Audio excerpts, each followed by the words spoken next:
नमस्कार यहाँ सबैजनालाई।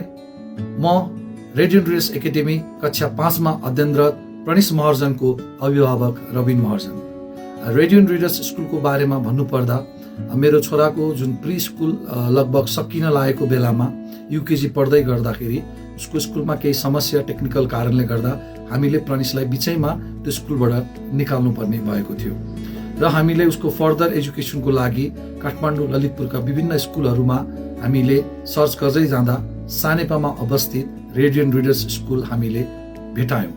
जब हामीले रेडियन्ट रिडर्स स्कुलको बारेमा हामीले रिसर्च गऱ्यौँ, त्यहाँको बारेमा जानकारीहरू लियौँ, मलाई के लाग्यो भने यो स्कुल शिक्षाको सँगसँगै यसमा व्यवहारिक ज्ञानहरू अतिरिक्त क्रियाकलापहरूलाई पनि उत्तिकै जोड दिएर लगिने स्कुल देखियो र साथसाथै अरू स्कुलको दाँजोमा जुन स्कुलहरू फाइनेन्सियल एकदमै एक्सपेन्सिभ छ भन्ने अभिभावकहरूको जुन भनाइ छ त्यसलाई पनि यसले चिर्दै एउटा एफोर्डेबल फाइनेन्सियल स्ट्याटसमा यो एजुकेसन दिइरहेको यसमा देखियो।